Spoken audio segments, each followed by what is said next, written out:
Okay, so now we can start the second part of this hands-on project. During this part, we are gonna finally embed our TF-Lite model in Android. So we'll have the final Android application that classifies images of dogs.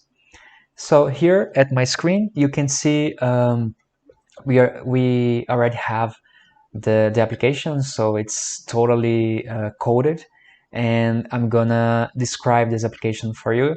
But even if you don't have experience with Android development, don't be worried, because this application is very simple. In fact, it only has two main files. So the first one is the file with the code, the logic of the application, and the second file has the code that describes the user interface. So let me start by describing this code here for the user interface. As you can see, the idea of the app is to enable the user to load an image of a dog and to run a machine learning model to classify that image. So that's why you have this interface here. So the idea is that first we have this image view where the image loaded by the user will be presented. We have below the image, we have these two text views. So the first one will present the dog breed predicted by the model, and the second text view will present the confidence of the model's prediction. Also, we have three buttons here. So the first button allows the user to open the gallery and load an existing image. The second button allows the user to launch the camera, so it can take a picture of a dog. And the third button allows the user to run the machine learning model to classify the image. So our interface is very simple, and we have here the main code of the application. So I'm going to describe it, but again, it's a very simple code, so don't worry if you're not familiar with Android. So this code is in Java. We do not use Kotlin in this project because we believe Java is more.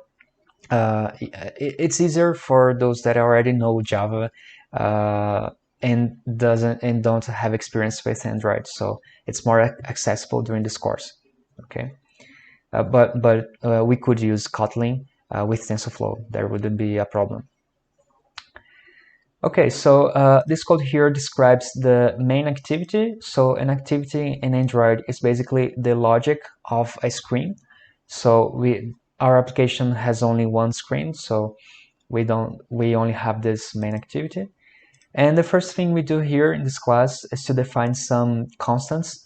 So we define the image size, number of classes, the classification threshold. So this threshold is important because if the model classifies an image, but its confidence is below this threshold, we don't want to present that class to the user because probably it's wrong.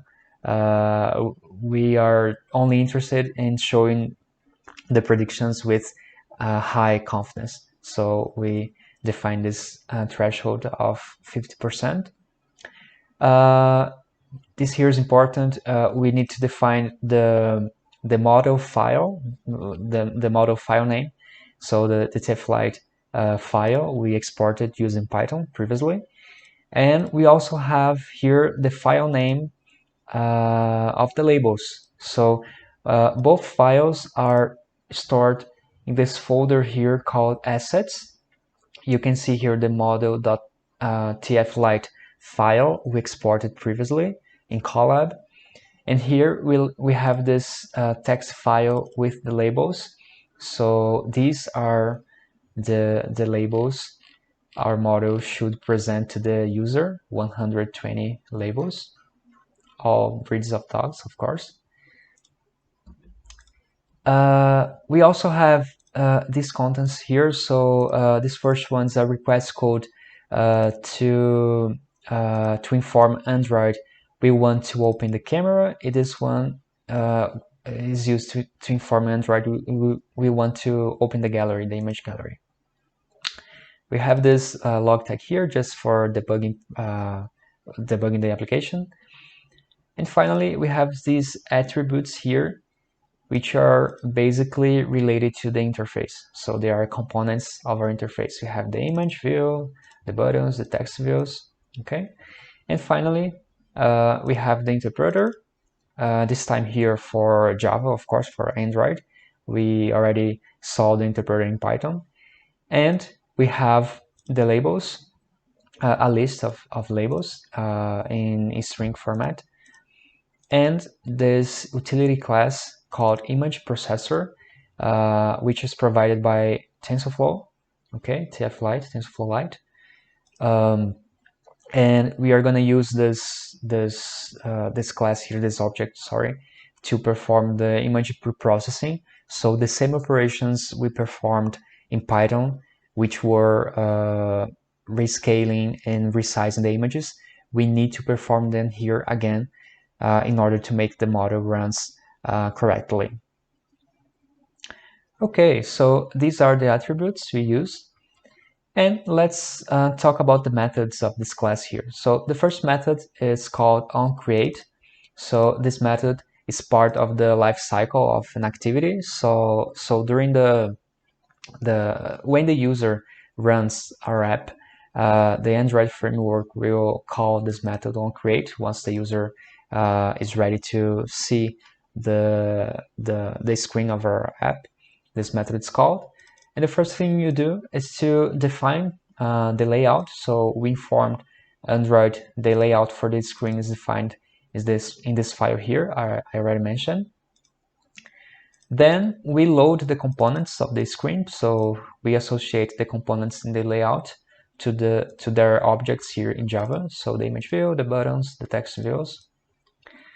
And we initialize the model. So in order to do this, we have this method here, init model, and it performs these three steps. First, it loads the labels as a list of strings.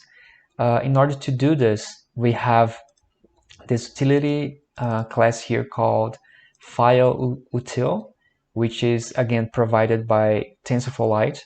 So this class has this method load labels.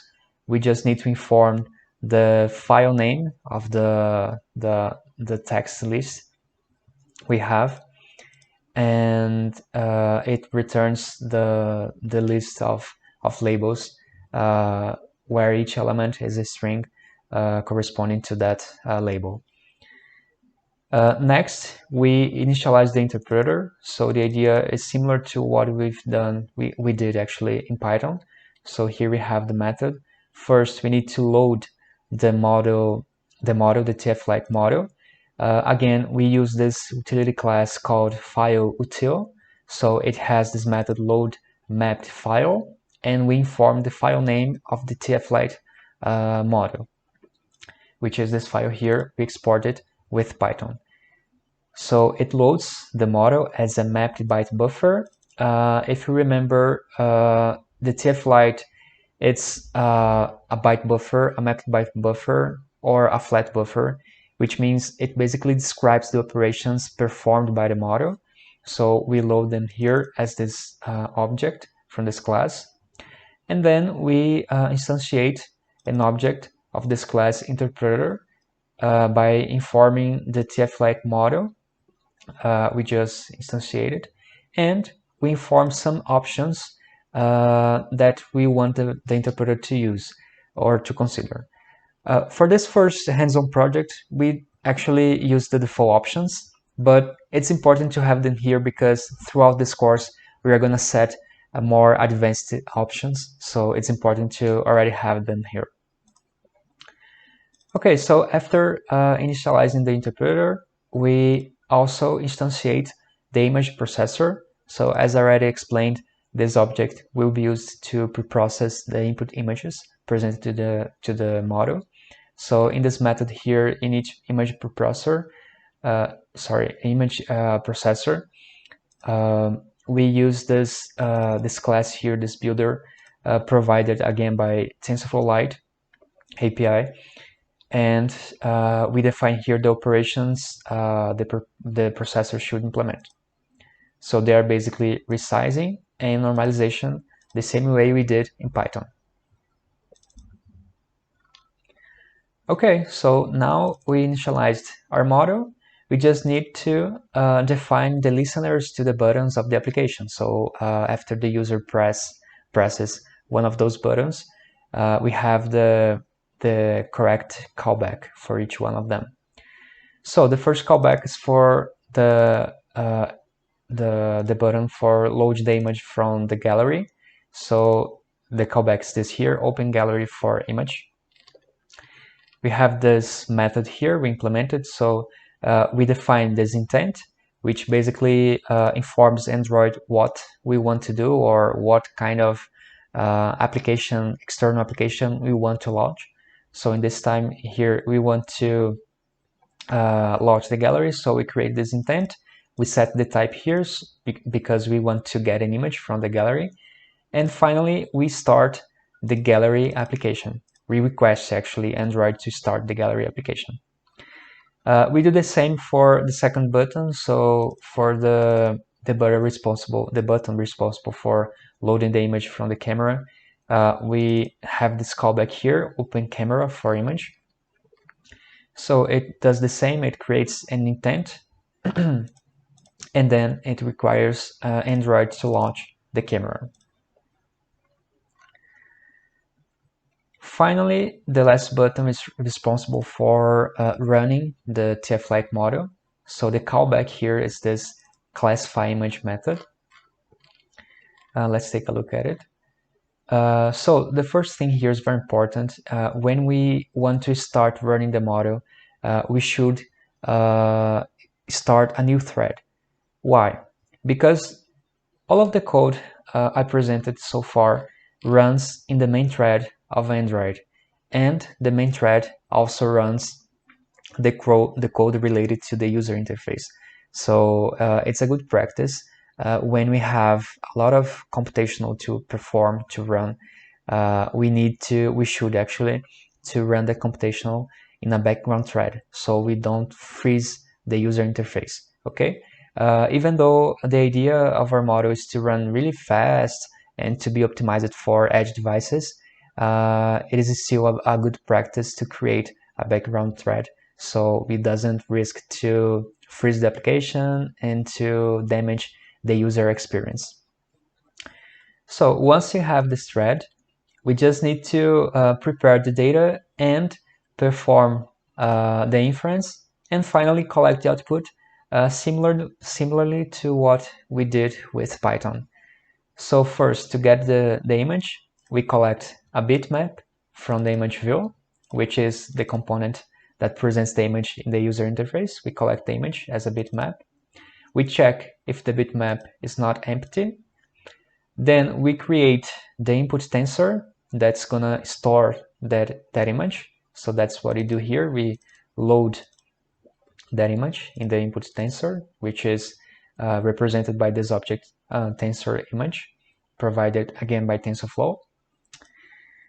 And then we use the image processor to preprocess the input image. So those operations, rescaling and resizing, are performed on this image here.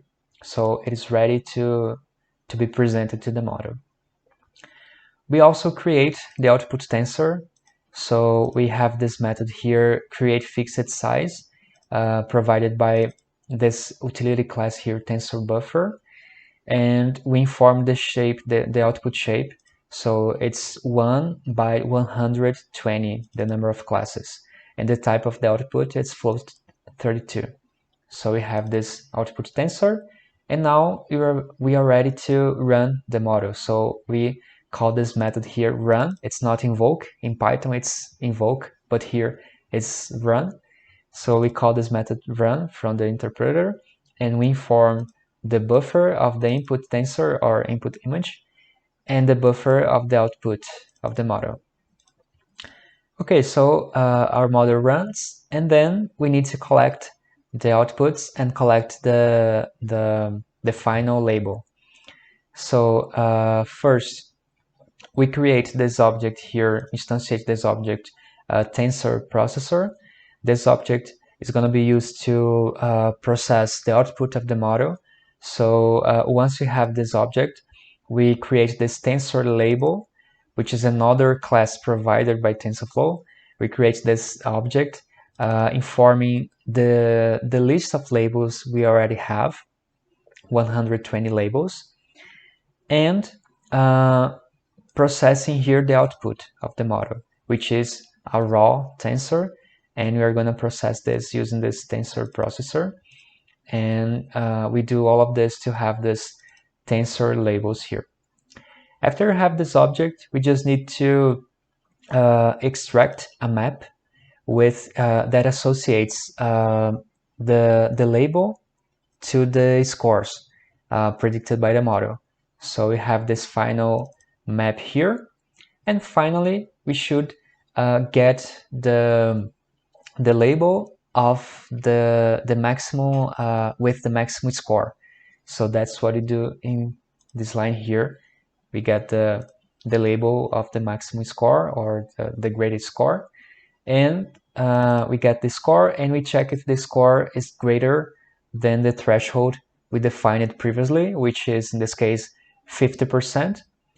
If it is greater than the threshold, we present the label to the user. If it's not greater than the threshold, we inform the user the model couldn't recognize or classify any dog in the image. So these methods here are very simple. In the first case, we just update the user interface with the dog breed and the model confidence, the confidence of the prediction.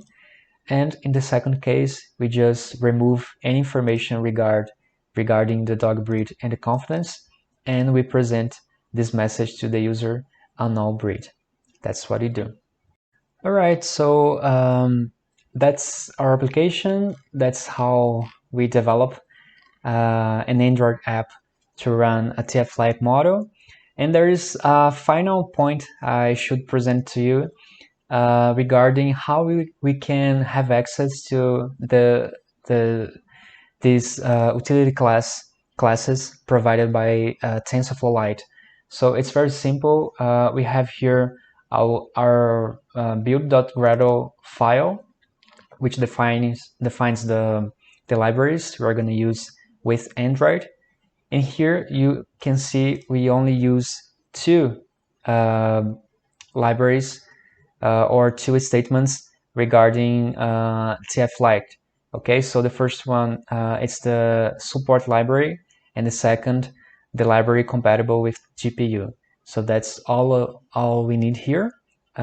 This third here, it's just a copy of the first. It's not necessary, so we only need these two here, and that's it. So that's how you have access to these classes, utility classes, and data structures from TensorFlow Lite. So this is our application. It's a very simple application. You have access to this code, of course, but let's test this app. So everything's ready. We can run this code here in a real device or in an emulator. I'm gonna run it in an emulator so I can share my screen, and we can evaluate the application together. So let's run the emulator.